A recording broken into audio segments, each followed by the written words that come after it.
Hey nerds, welcome back! It's been a bit since I've uploaded a video, and that's because this week I have been testing out two brand new, very spicy decks that I want to show you now that I have the lists finalized. The first one up is going to be a green-black mid-rangey deck. The second one's going to be a green-white mid-rangey deck featuring Tethmo. So if you want to check that one out or see what else I have on my channel, you can just go over to my channel homepage and click on the playlists. I'll have those sorted out by the names of the decks, and then those will include all of the relevant videos for deck techs, gameplay, league play, all of that stuff. So the first one up here is a green-black mid-range deck, but we are operating on a very different axis than most green-black or Jund style decks out there because we actually have a lot of baked-in life gain here. Cram Session can help in like a more traditional green-black deck to survive against burn and other very aggressive decks here, but we actually have life gain just all throughout this deck. We are operating with landfall creatures, so we are running 7 of the lands that are going to be able to fetch up another land. We got the 4 terramorphic expanses with these fancy arts here, and then 3 evolving wilds, and then we have 8 creatures that gain 1 life when a land enters the battlefield. So we could potentially get 2 triggers in 1 turn, which is neat, but like that alone isn't obviously going to warrant running these creatures because they have 3 toughness, one of them can't even attack, they're only gaining a life when a land enters. Like, on face value, they don't seem like they're going to be worth it, but it actually works really well with the rest of this cards in the deck because we're running 4 Blood Researchers, so we are going to be able to get these Blood Researchers pretty big if they're able to stick around for a few turns, and especially if we have more than one of the landfall creatures. These will get pretty big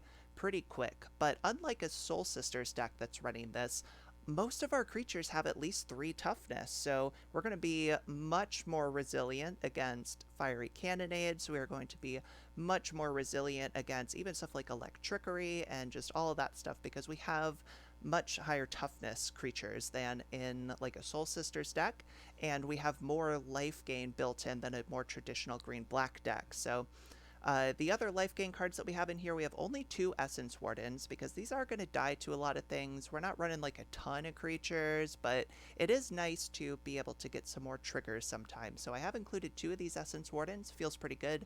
And then I have 1 Pulsa Barasa here, which is going to be used for getting back our good creatures that they kill, or we could potentially get back a Terramorphic Expanse or an Evolving Wilds and get 2 more land triggers. So I was originally running 2 Tilling Tree Folks, but I'm down to just 1 right now because especially when games go long, we do run the risk of getting all of our basics out of our deck and into play. So we are running 8 basics in here and then 7 lands that fetch those up, but especially if we include like a bunch of Tilling Tree Folks, like sure we can get back Evolving Wilds and Terramorphic Expanses all day, but if we don't have any basics to search for, they're not going to be any good. So moving on here, we have 2 Marauding Blight Priests. There are only 2 of these in here because it is a little bit fragile for this deck, and we're not getting a ton of life gain triggers like a Soul Sisters deck would be. So usually these are not going to be as high impact as in a Soul Sisters deck, but we are going to be able to drain our opponent off of life with this. It can help close out games, and it can also help just chip in damage when we're trying to go against fogs, when we're trying to go against the Stonehorn Dignitaries. Another way that we can get around that, and also creature strategies, is with Pestilence here. So we're running 3 Pestilence in this deck, and it's uniquely good in this deck because most of our creatures have great toughness. So we've got 3 toughness on the Jotty Offshoot, we've got 3 toughness on the Kazandu Nectar Pot, 3 toughness on the Tilling Tree Folk, we got 3 toughness on here we go, the Thorn of Black Rose. The Marauding Blight Priest does only have 2, so that's worth noting. 3 toughness on the Packmate, and then 5 on the Gurmak Angler. Also worth noting here, as far as like high toughness creatures go, is I've put 2 Putrid Leech in this deck, and it actually feels really good because we're gaining incremental life over our turns, and sometimes it's just nice to have like a fat creature, and if we want to Pestilence away the board, we can pay 2 life to buff this up to 4 toughness, so it's more likely to survive that. So Pestilence is actually incredible in this deck. And it's potentially worth having the 4th in the sideboard, but I have opted for 2 Crypt Rats for now instead. The rest of the deck here has some removal. We've got cast downs, we've got Chainer's Edicts. We have the ability to bring in the full 4 of both in our sideboarded games. 3 Night's Whispers to help kind of draw more cards and just keep us going. The life loss there is not particularly painful because we are going to be gaining some life. And then 1 Bonder's Ornament. If I had a second Bonder's Ornament, there might be a second Bonder's Ornament in here, but I probably wouldn't run 3. 2 could potentially be good, but at the moment I just have 1, so we're just running 1 of these Bonder's Ornaments here. And Crop Rotation is an interesting card. I used to be playing more of these, but I have cut it down to just the 1. But it does offer something interesting in this deck. Not only can we use it to get extra landfall triggers, we could even find one of the sacrifice lands to potentially get 3 land triggers in a turn, 4 land triggers in a turn if we had already played one of them earlier in the turn. So that could potentially stack up those triggers if we're trying to buff up our blood researchers or drain them out with the Marauding Blight Priest. It can also instant speed get Bojuka Bog, which is very nice. So if there's something that you want to exile at instant speed, like say they're casting a mnemonic wall or something to get an instant back from their graveyard, or they have a Rancor hit the graveyard and it's going to be returned back, you can actually Crop Rotation into Bojuka Bog and at instant speed get this effect. So you can do that. You can grab one of the fetch lands.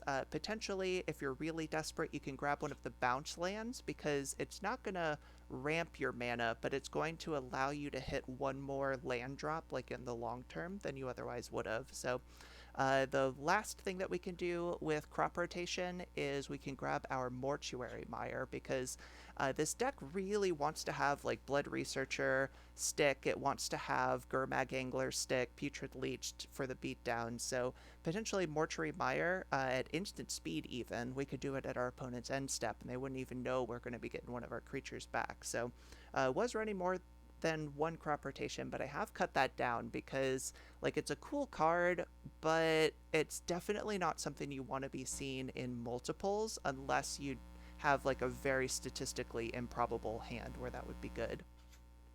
One card that I cut while I was testing this deck is Adventuring Gear. This is kind of like, in theory, it's an interesting card in this deck, but especially when we get into the mid game and the late game, we're not always going to be getting a landfall trigger every turn. Like, the high end of it could be potentially really high. Like, hypothetically, this deck can get 4 lands out in a turn. If we play a Terramorphic Expanse, crack it, and then Crop Rotation, get another Terramorphic Expanse, crack that, that could potentially be up to 4 land drops in a turn. But that's going to be very unlikely, especially because I've cut the Crop Rotations down. So it can potentially make creatures really big, but also worth noting with Adventuring Gear, and maybe why it might be like just fine to run one of these, is because it's actually pretty good at getting your creatures to survive Pestilence better. It buffs up their power and their toughness, so potentially if you're playing a land and it's buffing up one of your weaker creatures up to 3 toughness, up to 5 toughness, that's going to allow you to Pestilence more and have them stick around. But it's a little bit unreliable and it's not as good in the mid to late game, so I have cut this card here, but it was just an interesting card that I wanted to mention here before moving on to the sideboard. So before I talk about the sideboard here, I just wanted to mention maybe why you might want to play this deck over a more traditional green-black deck, and that's really because you get to play the Kazandu Nectar Pot, this fancy art here. Like, if that's not enough reason, then I can give you a couple more. You do have the life gain, as I've mentioned, to help you survive against those really quick decks. You have a high number of removal spells between the main deck, the sideboard, and lots of ways to wipe away creatures, so this deck is, I feel like it's like pretty well positioned. Like, it seems like it has pretty reasonable matchups. I've been doing pretty well with it. So I hope you guys enjoy this deck here. It's been a lot of fun crafting this and trying to figure out what works and doesn't work in this list here, but I feel like it's running pretty smoothly. Sometimes it can be a little bit slow, but it is running fairly smoothly.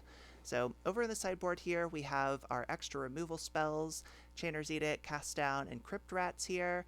To help punch through Fogs and Stonehorn Dignitaries, we have an Essence Harvest. If they're not allowing us to attack or to damage them, a lot of times they're not going to be super focused on removing our creatures because they're not particularly relevant. But we could get really big blood researches and essence harvest them out.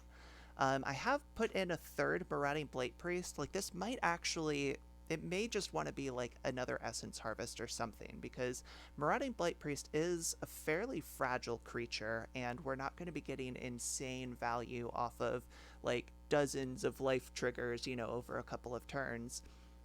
But it is good to help close out some of those games that we're otherwise not going to be able to do by denial of her combat step. If we're going into really grindy matchups, we have an Ill-Gotten Inheritance here. This is not only going to gain us one life trigger every single turn for our Blood Researchers and our Marauding Blight Priests, it can help close out the game by just doing one a turn, and then once they get to 4, you can sacrifice it and win the game. So if we're going up against something grindy, we're probably going to want to bring in this Ill-Gotten Inheritance here, and also 2 more Monarch creatures. So I'm running 2 Entourage of Trust in the sideboard rather than more Thorn of the Black Rose, because I figure like the matches that we're going to want to be bringing this in are going to be longer matches anyway, typically. So the higher cost isn't as bad, and then the 4/4 body that can block 2 creatures is quite useful for surviving Pestilence, helping to close out games, helping to protect the Monarch as well. So that's the reason I have 2 of these in the sideboard here. We've got some Artifact and Enchantment Destruction. I have a split right now between Broken Bond and Gleeful Sabotage. I'm not totally sure what is going to be exactly optimal, but it's kind of cool that we can put a land from our hand onto the battlefield with Broken Bond. Like, we are running 22 lands in this deck, so we're more likely to have a land in our hand just a little bit than like other decks would. So it could potentially help tempo our opponent a little bit. Better than something like Gleeful Sabotage. Like the higher end of Gleeful Sabotage is oftentimes going to be higher, and we do have a lot of green creatures in this deck to conspire with, but especially like if we're a little bit behind, I feel like Broken Bond's going to be a little bit better, and then if like we're a little bit ahead, like in terms of like the board state, then Gleeful Sabotage might be better. But right now I'm running a split of those. Have some extra graveyard hate in the removal in the sideboard as well. Originally, I was running another Crop Rotation and another Bojuka Bog in the sideboard for potentially more ways to draw Bojuka Bog and to get it out at instant speed, but I was thinking about it, and I think maybe Relic is just better than that. Like, if we're adding in Crop Rotation and Bojuka Bog, then those are 2 cards that we're adding into our deck that could potentially deal with the graveyard, but I just kind of cut out the middleman there and went straight for Relic here because we're not particularly using our graveyard. Like, the only way that we actually utilize our graveyard are the Flashback Chainer's Edicts, Pulse of Marasa to get back a land or a creature, and then our Tilling Tree Folk to get back lands from our graveyard as well, and then of course Gormag Angler for the delve. So that's the deck here. I hope you guys enjoyed it. I've been having a lot of fun testing out and playing this deck. I think that it has a nice number of axes. How do you make that plural? That it can fight on. So this deck's really sweet. I hope you enjoyed it, and I will see you in the next